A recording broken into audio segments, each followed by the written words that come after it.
up, everybody? And welcome back to another episode of the House of Jas Podcast. Now, listen, in the House of Jas, just like anybody else's home, we got house rules, y'all. Rule number one is choose you and watch everything else choose you too. So, a lot of the things that we talk about here are going to be centered around self preservation, it's going to be centered around self love, self worth, self awareness, and things of that nature. So, we really want to hone in on that choose you and watch everything else choose you too. Okay. Now, rule number two is that in your life, and even on this podcast, we want you to revert back to rule number one. Now, if there was a rule number three would be to, let's just say, in my time, in my day, where I'm from, Southwest Georgia, it was whatever goes on in this house stays in this house. Well, rule number three for the House of Jas is share my stuff. Talk about everything that we talk about in the House of Jas so that other people can know that we're here, so that we can build community, and also so that we can build and change and shift perspectives. You never know if you might come across some type of information that helps you or can help someone else. So I want you to make sure that we share what we talk about here in the House of Jas. All right. So let's talk about being courageous, right? Let's talk about not having to think about the things that we do, the things that we want to do, and just doing them. I was talking to my sister the other day and a couple friends because there's something that I noticed about myself that has shifted. And I'm like, when did it happen? And here's what it is. There was a time in my life where I never second guess myself. I never guess myself on things that I liked. I never second guessed myself on who I was. I never second guessed myself on the things that I wanted to do and or accomplish. There was a time in my life that I could remember specifically that if an idea of some sort came in my mind and I said I wanted to do it, I would do it. I can literally say there is nothing that I've ever said that I wanted to do that I did not do. But today, I've noticed that that has shifted. And as I reflect back on it, I'm like, when did it change? So, for instance, here's exactly what I mean.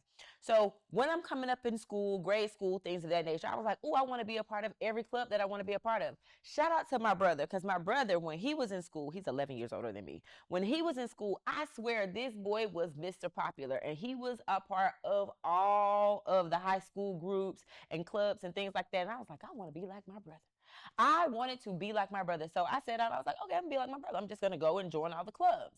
Not only did I join all of the clubs, but I also joined all of the like teams and things that I wanted to be in. Like I played basketball, I played volleyball, I ran track. Anything that I wanted to do, I did it. Because for some odd reason, yes, I wanted to be like my brother, but I felt like if he did it, surely these are things that can be done, right? And so I can remember being in high school and saying I wanted to be the drum major of the band, saying again that I wanted to play basketball, saying that I wanted to run for Miss Mitchell Baker High School, in which I did, and I won. Like there was nothing that I said that I didn't want to do that I didn't do. And then moving on to college, I knew I wanted to go to college. Went to college and I was like, oh, I want to be in the band. Or I want to be in the band sorority. Or I want to be in this sorority. There was absolutely nothing that I said I wanted to do that I didn't do. I wanted to be on the basketball dance team. Shout out to the Platinum Divas, right? I wanted to do that and literally would do that stuff off of fumes. I'm talking about waking up at 4 o'clock in the morning, going to practice for one team, and then going to band practice, and then getting out of there and just doing it all over and still maintaining my GPA because I wanted to do it. There was nothing about what I thought or what I put in my mind that I did not want to do. And when I graduated college, I said, oh, I want to move from down south and I want to go further north and I want to be in management. And that's exactly what I did. I started working at Walgreens maybe a few weeks after, as a manager, maybe a few weeks after I graduated college. And then found out I was pregnant with my first son. And in the midst of that, I realized management was not for me. So what am I going to do? Oh, I need something with nights and weekends. I need something that gives me my nights and weekends because I want to spend time with my brand new baby. So what you going to do? Me and my line sister, and we talk about this all the time. It's so funny. But we decided that we were going to be teachers. At that time, I didn't know anything about teaching. Mind you, I had a psychology degree. My bachelor's degree is in psychology. So I had no idea how to become a teacher. But I said, teaching gives me my nights and weekends. Let's go be a teacher. And we joked about how we were going to do that. We joked about how we were actually going to go because we found out because we had these like humanitarian type degrees that we could actually go back, take the test, and then go into something like special education or social sciences and things like that. And we said that's what we're gonna do. We're gonna go back. We're gonna teach social studies. We're gonna read a chapter. And you know how you used to have the chapters, and then you used to have the questions in the back of the book. That's how it was for us. So we was like, we're gonna read a chapter. We're gonna answer the questions in the back of the book, and then by the end of the unit, then we'll give a whole test on the questions on the back of the book because that's what it seemed like the teachers were doing. We joked about it, but lo and behold, guess what ended up happening? I ended up going to pursue trying to become a teacher without a teaching degree. And I would apply for jobs because somebody told me that it was possible. So I was like, okay, let me just do this. Lo and behold, not long after that, I get a call from down south from my former school where I went to high school where they had a position open. Went on, got that position. So now guess what? I got the night and weekends. And I said to myself, you know what? I want to be a coach. I want to coach basketball. I played basketball. I loved basketball. I loved my coach. I loved the way they poured into us. And I wanted to do that too. So I want to coach basketball. So as soon as I got there, I started looking around like, hey, is there any way that your girl can coach basketball? Well, not too long after I said that's what I want to do, that's what ended up happening. I ended up getting my own middle school team, and I was the assistant coach for the high school team, right? And so I spent those 3.5 years down there in my hometown coaching one of my favorite sports and even getting an opportunity to coach alongside the coach who coached me.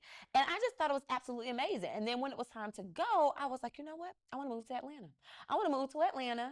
I want to continue my teaching career. I want to learn more, and I want to give my son more exposure because that was something that I realized that down there we didn't have. I was very smart. We had great teachers. I had a great education matriculation. I did well, but I saw when I got to college how much more I didn't know simply because those students were exposed. So I wanted to do the same thing for my son. So I said, okay, what better way to do that than to move? So I moved to Atlanta. And it was nothing about that that said I wasn't going to get a job, that I wasn't going to find a place to stay. I just said that's what I wanted to do, and I did it. I just start taking the small steps to actually do it. And never once in my mind did I ever think that it wouldn't happen. There was even a time when I was still teaching in my first teaching career in Mitchell County that I realized that okay, I had hurt myself. I had torn my ACL one day at practice with my girls, torn my ACL, but I had already committed to go back and get my master's degree. There was still nothing about me injuring myself, being on bed rest that said that I wouldn't be able to still coach, that I still wouldn't be able to teach my classes and go and get my master's full time. And that's exactly what I did. My principal, when he hired me, he said, oh, you got 3 years on this provisional. And in that 3 years, I would just like for you to go ahead and get your clear and renewable certificate. Shout out to all of my teachers. Y'all know what I mean, right? So he said, and I said, okay. And there was nothing about me going back to school to get my master's that said that I couldn't. I never second guessed myself. And so when I moved to Atlanta, same thing happened. I never second guessed myself. And then there I said, I want to continue to coach. And then I moved to a different school than the one that I moved here with. And there was this world of instructional technology. And I was like, what's this new world? Baby, at the moment that I realized that there was this whole education experience out there, I wanted to be a part of it. I wanted to become an instructional technology specialist. There was this group called I Teach that came out of Kennesaw. They would contract themselves into the other school districts in the Atlanta and Metro Atlanta areas. I wanted to be a part of that group. Before then, there was an elite group of technologists or educators called Vanguard. I wanted to be a part of that group. Everything that I wanted to do, I've done. So why do I, in this day's time, start to think about, even after starting my business, even after helping women lose 13, 14, 20, 21 pounds in just 21 days, after coaching women for so long, what was it that got me to a point that said, why am I afraid to take these next steps to expand who I am and what I do? Like being totally transparent and going through these major transitions in my life right now, I have found myself like second guessing. Well, what if it doesn't work? Well, what are the steps that it's going to take for me to get there? Well, how long is it going to take? When that was never my thought process, never my thought process, and all the experiences that I've told you about. So I was like, where did I stop being courageous? Where did I lose that? What happened? Here's what happened. And here's what I'm going to tell you, that if you have experienced something similar, I ask that you go and you reflect. What happened is that life actually happened. What happened was I went through a few traumatic experiences that shifted my perspective on what it looked like to move forward. I started to believe in what those traumatic experience had conditioned me to believe.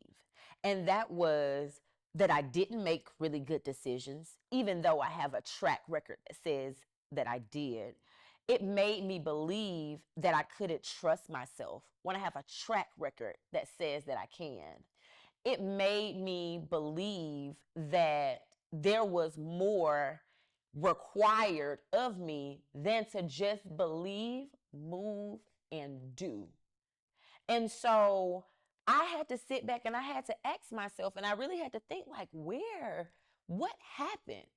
And so that just speaks to, if you're in a situation like that, that just speaks to there are probably some things that you've done, some mistakes that you've made, some experiences that you have had to encounter that have shifted your perspective. And now you've started to tell your story that you can't be trustworthy of yourself, that you can't do the things that you know to put your mind to, that you just, the simplest thing is you just have to move, and you don't believe that.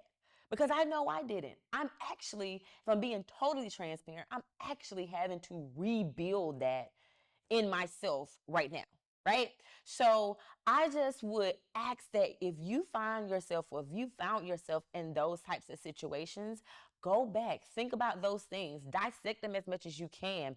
I'm a very, very big advocate of therapy. Go to therapy, unpack those things, and make sure that you do the work to undo, to unlearn those things that you've been conditioned to believe based off of the traumatic experiences that you've had. Unpack those things and rewire your thinking, right? Know that you are enough. Know that if there's something that you want to do, all it consists of is you making the decision to do it and then taking the proper steps. And here's the kicker. You're not going to always know what step 1, 2, and 3 are.